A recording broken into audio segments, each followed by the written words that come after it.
नमस्कार। Reverse gear series में आपका स्वागत है। बीता हुआ साल 2022 हर बीते हुए साल की तरह ही ऑटोमोबाइल इंडस्ट्री के लिए थोड़ा अच्छा और थोड़ा बुरा भी रहा है। मैं ऐसा इसलिए कह रहा हूँ कि जहाँ एक तरफ इंडियन ऑटोमोबाइल इंडस्ट्री के बड़े प्लेयर्स ने अपनी न्यू कार्स को लॉन्च किया, वहीं दूसरी तरफ काफ़ी सारी ऐसी कार्स या कार्स के मॉडल्स हैं जिसे कार मैन्युफैक्चरर ने डिसकंटिन्यू भी कर दिया। इन सब के बावजूद भी 2022 को कार इंडस्ट्री के लिए पॉजिटिव ही कहेंगे, क्योंकि टाटा जैसे मैन्युफैक्चरर ने लोगों को पॉकेट का ख्याल रखकर ईवीज और सीएनजी व्हीकल्स पर ध्यान दिया। वहीं दूसरी तरफ मारुति सुजुकी और टोयोटा ने अपने कदम हाइब्रिड टेक्नोलॉजी की तरफ बढ़ाए। इन सब के बावजूद बड़े मैन्युफैक्चरर जैसे मारुति, टोयोटा, हुंडई और महिंद्रा के साथ छोटे मैन्युफैक्चरर ने भी अपनी कार को 2022 में डिसकंटिन्यू किया। इस वीडियो में मैं ऐसी ही कार्स के बारे में बताऊंगा जो 2022 में डिसकंटिन्यू हुई, और क्या भविष्य में सेकेंड हैंड मार्केट में इन गाड़ियों को खरीदना सही रहेगा। तो आइए वीडियो को स्टार्ट करके देखते हैं कि कौन कौन सी कार 2022 में डिसकंटिन्यू हो चुकी है। सबसे पहली गाड़ी है रेनो की डस्टर।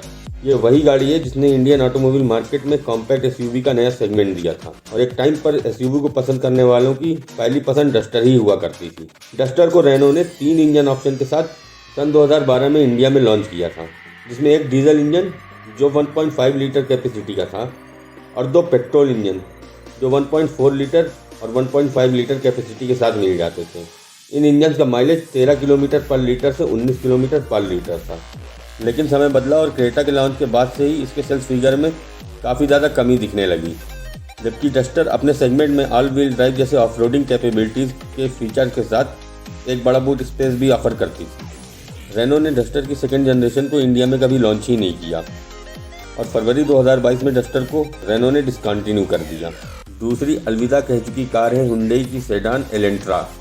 D1 सेडान सेगमेंट में एलेंट्रा का main rival Skoda Octavia, Toyota Corolla और होंडा सिविक जैसी सेडान कार्स थी। 2015 में हुंडई ने एलेंट्रा की 5th जनरेशन को इंट्रोड्यूस किया था, जिसके 2 साल बाद एलेंट्रा की 6th जनरेशन 2017 में ही आ गई थी। जिसके बाद 2020 में एलेंट्रा की 7th जनरेशन को ग्लोबली लॉन्च किया गया था, मगर इसे इंडिया में नहीं लॉन्च किया गया। एलेंट्रा टोटल 3 इंजन ऑप्शन के साथ मिल जाती थी, जिसमें 2 डीजल इंजन और 1 पेट्रोल इंजन था।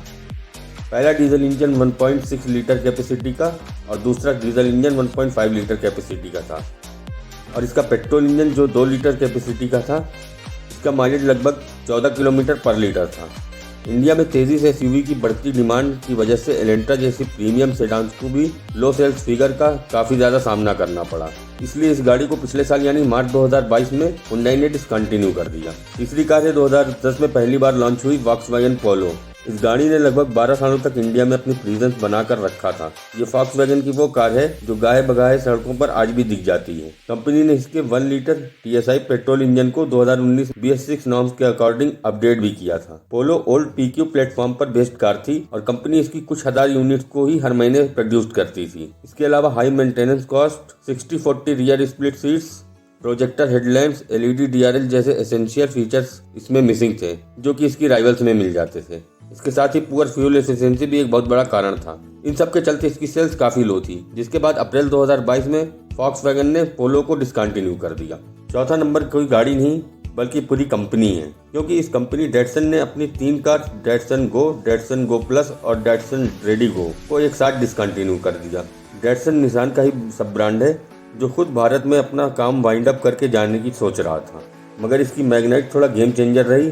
डैटसन जो वर्ल्ड में स्मॉलेस्ट कार का लार्जेस्ट कार मेकर है, उसकी इंडिया में 2021 में केवल 4,296 यूनिट्स ही बिकी थी, जबकि डैटसन की कार काफ़ी प्रैक्टिकल थी। इसके बाद भी डैटसन इंडिया में पुअर फीचर्स और डिज़ाइन के कारण नहीं टिक पाई, क्योंकि इसकी गाड़ियों ने कभी कस्टमर को इम्प्रेस ही नहीं किया। और अप्रैल 2022 में डैटसन ने अपनी तीनों कार्स को डिसकंटिन्यू किया और भारत को छोड़ दिया। पांचवी कार है हुंडई की सेंट्रो, जिसे अच्छी डिमांड होने के बावजूद भी हुंडई ने क्यों डिसकंटिन्यू कर दिया, इसका कोई सही रीजन नहीं पता चला। हालांकि कुछ बड़ी वेबसाइट की माने तो इसकी डिजाइन, कॉस्ट ऑफ मेंटेनेंस के चलते इसकी डिमांड काफी लो हो चली थी। तीसरा सबसे बड़ा कारण 6 एयरबैग मैंडेटरी वाला रूल है। बस इन्हीं रीजन की वजह से हुंडई को सेंट्रो को मई 2022 में डिसकंटिन्यू करना पड़ा। 6 नंबर पर कार नहीं वेरिएंट है, या यूँ कह लो कि इंजन वेरिएंट है। इसमें हुंडई की 2 गाड़ियां ग्रैंड i10 नियोज और ऑरा शामिल हैं। हालांकि ये कार पूरी तरह से नहीं बंद हुई, इनके डीजल वेरिएंट बंद हो गए हैं। जिस समय हुंडई ने सेंट्रो को डिसकंटिन्यू किया था, इसी के साथ नियोज और ऑरा के डीजल इंजन को भी डिसकंटिन्यू कर दिया था, जबकि इन दोनों ही गाड़ियों के डीजल इंजन की फ्यूल एफिशिएंसी काफ़ी अच्छी थी, जो कि 25 किलोमीटर पर लीटर थी। हालांकि दोनों ही गाड़ियों के डीजल इंजन को बंद करने से पहले केवल यही दो गाड़ियां थीं जिसकी इंडिया में पेट्रोल, डीजल और सीएनजी तीनों फ्यूल ऑप्शंस के साथ मिल जाती थी, जिसका कारण अपकमिंग आरडीई नॉर्म्स और लो डिमांड को बताया गया। 7th कार है largest car manufacturer of India Maruti Suzuki की एस क्रॉस, जो SX4 सेडान का क्रॉसओवर मॉडल था। क्योंकि मारुति को ग्रैंड विटारा को लॉन्च करना था और इस ऑटो एक्सपो में इस साल लॉन्च होने वाली मारुति की अनदर क्रॉसओवर फ्रॉन्क्स को भी लॉन्च किया गया है, तो शायद मारुति यह नहीं चाहती होगी कि उनके पास दो क्रॉसओवर हो। वैसे सबसे बड़ा रीज़न तो इसका ग्रैंड विटारा ही था। इसके अलावा पिछले 3-4 साल से एस क्रॉस की सेल्स में भारी डाउन देखा जा रहा था। इसके अलावा इसके आसपास के सेगमेंट की गाड़ियाँ क्रेटा और सेल्टॉस में कंपनियां काफ़ी अच्छे फीचर्स ऑफर कर रही थी, तो ग्रैंड विटारा की लॉन्चिंग से पहले अक्टूबर में एस क्रॉस को मारुति ने डिसकंटिन्यू कर दिया। 8वीं कार है मारुति सुजुकी की विटारा ब्रेजा की रिबाइज्ड कार टोयोटा अर्बन क्रूजर। वैसे अर्बन क्रूजर को लॉन्च हुए कि ज़्यादा टाइम नहीं हुआ है। सितंबर 2020 में इस गाड़ी को टोयोटा ने लॉन्च किया था। हालांकि ब्रेजा का फेसलिफ्ट जुलाई में लॉन्च हो गया था, मगर टोयोटा ने इसको रिब्रांडेड करके लॉन्च नहीं किया, जिसका कारण भी ठीक से नहीं पता चल पाया है। हालांकि इसकी कहानी भी वही एस क्रॉस वाली लग रही है, क्योंकि टोयोटा को हाई राइडर को लॉन्च करना था और हाई राइडर नाम के पहले टोयोटा ने अपनी इस गाड़ी का नाम Urban Cruiser Hyryder use कर लिया है। वैसे ब्रेजा के मंथली सेल्स फिगर के आगे अर्बन क्रूजर की सेल्स फिगर काफी लो और डल थे, तो शायद ये भी एक कारण हो सकता है। नवंबर में इस कार को टोयोटा ने डिसकंटिन्यू कर दिया था। 9th कार है महिंद्रा अल्टोरस G4। अल्टोरस G4 रिबाइज्ड वर्जन है साउथ कोरियन